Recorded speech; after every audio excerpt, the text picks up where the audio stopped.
pengampunan dapat melemahkan efek jera bagi calon pelaku korupsi di masa depan.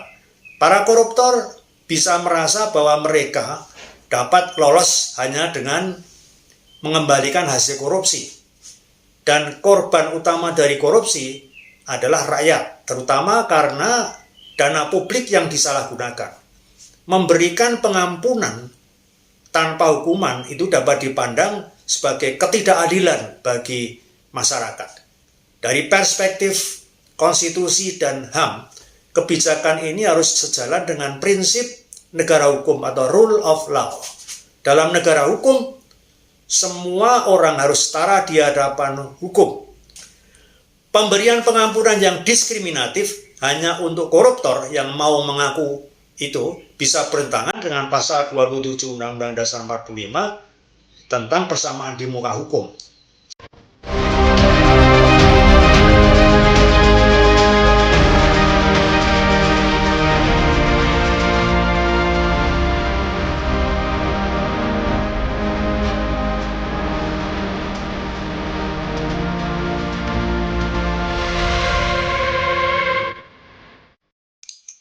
Sobat sehat bahagia yang tercinta, kita bicarakan sekarang mengenai Presiden Prabowo Subianto yang telah menyampaikan pidatonya untuk memaafkan koruptor pada hari Rabu 18 Desember 2024 di hadapan mahasiswa Indonesia di Universitas Al-Azhar Kairo, Mesir. Prabowo mengatakan dalam memberi kesempatan para koruptor untuk tobat. Katanya, hai para koruptor atau yang pernah merasa mencuri dari rakyat, kalau kau kembalikan yang kau curi, ya mungkin kita maafkan. Pernyataan Presiden terkait pengampunan koruptor yang mengakui perbuatannya dan menyerahkan hasil korupsinya perlu dilihat dari perspektif hukum tata negara dan hukum pidana di Indonesia. Beberapa poin berikut dapat digunakan untuk mengevaluasi tata hukum terkait hal tersebut ya. Prinsip hukum pidana di Indonesia menganut asas legalitas. Hukum pidana di Indonesia berdasarkan asas legalitas nullum crimen sine lege, nulla poena sine lege, yang berarti tidak ada kejahatan dan hukuman tanpa aturan hukum sebelumnya. Sejauh ini tidak ada aturan hukum yang secara eksplisit memberikan pengampunan kepada pelaku korupsi yang menyerahkan hasil kejahatannya.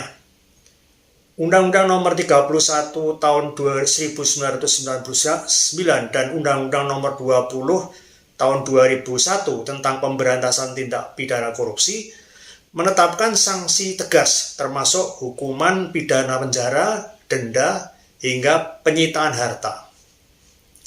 Pengampunan tanpa proses hukum formal dapat dianggap bertentangan dengan aturan tersebut. Bagaimana dengan mekanisme pengampunan hukuman di Indonesia? Mekanismenya melalui gerasi dan amnesti ya, dalam sistem hukum di Indonesia. Pengampunan untuk pelaku kejahatan hanya dapat diberikan melalui mekanisme tertentu, yaitu gerasi ya, di pasal 14 Undang-Undang Dasar 45 untuk individu, dan ada amnesti untuk kelompok tertentu, dan itu ya dengan persetujuan DPR. Keduanya tidak bisa diterapkan sembarangan, apalagi hanya berdasarkan pengakuan pelaku. Ada juga yang disebut sebagai whistleblower atau pelapor tindak pidana, dan justice kolaborator atau saksi pelaku yang bekerja sama, yang bertujuan untuk membantu mengungkap kejahatan besar seperti korupsi, kejahatan terorganisir, dan tindak pidana lainnya. Dalam kasus tindak pidana korupsi, justice kolaborator dapat memperoleh pengurangan hukuman atau hukuman yang lebih ringan atau diskresi hakim. Contoh whistleblower dalam kasus Hambalang misalnya, beberapa individu melaporkan indikasi korupsi proyek olahraga tanpa terlibat langsung, yang menjadi dasar investigasi awal. Contoh justice kolaborator dalam kasus Gayus Tambunan, di mana Gayus bekerjasama dengan aparat hukum untuk mengungkap jaringan korupsi di Direktorat Jenderal Pajak. Dan juga pada kasus Setia Novanto, di mana beberapa saksi pelaku mendapatkan status justice kolaborator dan hukuman yang lebih ringan setelah memberikan keterangan yang membongkar aktor lain. Bagaimana dengan pengalaman pengampunan bagi pelaku kejahatan di negara-negara lain?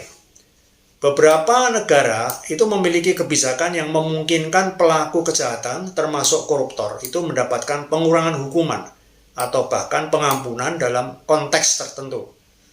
Contohnya plea bargain di Amerika Serikat, yaitu perjanjian antara jaksa dan terdakwa di mana terdakwa mengakui bersalah terhadap tuduhan tertentu dengan imbalan pengurangan hukuman atau pembatalan sebagian dakwaan. Mekanisme ini digunakan secara luas dalam sistem hukum di Amerika Serikat untuk menghemat sumber daya pengadilan dan mempercepat penyelesaian kasus. Di Tiongkok, yang kita tahu sangat tegas dalam menghukum koruptor, juga ada kebijakan anti korupsi yang disebut leniency for confession. Konsepnya pelaku korupsi yang mengaku bersalah mengembalikan hasil kejahatan dan membantu penyelidikan dapat menerima pengurangan hukuman. Keuntungannya tidak memberikan pengampunan penuh, tetapi hukuman seperti eksekusi dapat diganti menjadi penjara seumur hidup atau hukuman yang lebih ringan. Risiko penggunaan kebijakan ini bisa sebagai alat politik sebetulnya memang. Dan tidak semua pengembalian aset korupsi itu bisa diverifikasi keabsahannya. Di negara-negara Skandinavia yang kita tahu bersifat negara kesejahteraan atau welfare state, itu memiliki sistem peradilan yang lebih fokus pada rehabilitasi dibandingkan dengan memberikan hukuman berat. Dalam kasus kejahatan finansial, pelaku seringkali diarahkan untuk membayar restitusi penuh dan menjalani hukuman yang lebih ringan dengan syarat mereka mengikuti program rehabilitasi.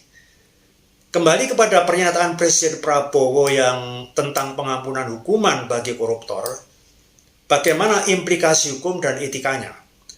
Pengampunan tanpa proses hukum itu dapat menciptakan kesan bahwa hukum hanya berlaku untuk sebagian orang, yang itu bertentangan dengan prinsip equality before the law. Salah satu tujuan hukum pidana adalah efek jera.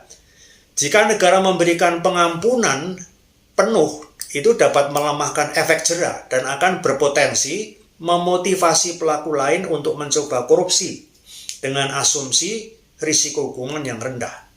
Dari perspektif tata negara, meskipun presiden memiliki kewenangan untuk memberikan pengampunan, amnesti, dan gerasi, penerapannya harus sesuai dengan mekanisme konstitusi.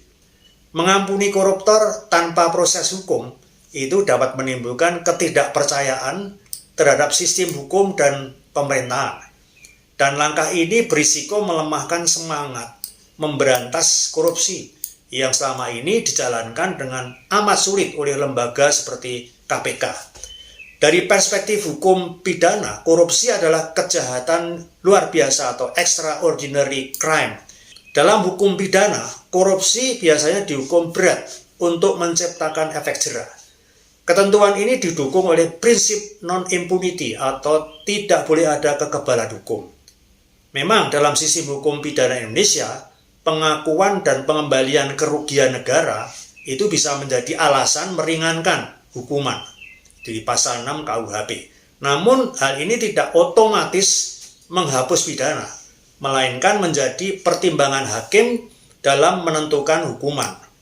Dari sisi perspektif kebijakan publik, pernyataan Presiden ini dapat dianggap sebagai langkah pragmatis untuk mempercepat pemulihan kerugian negara.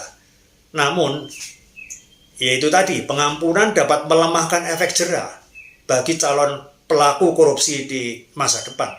Para koruptor bisa merasa bahwa mereka dapat lolos hanya dengan mengembalikan hasil korupsi.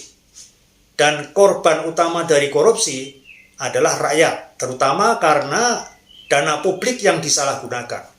Memberikan pengampunan tanpa hukuman itu dapat dipandang sebagai ketidakadilan bagi masyarakat. Dari perspektif konstitusi dan HAM, kebijakan ini harus sejalan dengan prinsip negara hukum atau rule of law. Dalam negara hukum, semua orang harus setara di hadapan hukum. Pemberian pengampunan yang diskriminatif hanya untuk koruptor yang mau mengaku itu bisa bertentangan dengan pasal 27 Undang-Undang Dasar 45 tentang persamaan di muka hukum.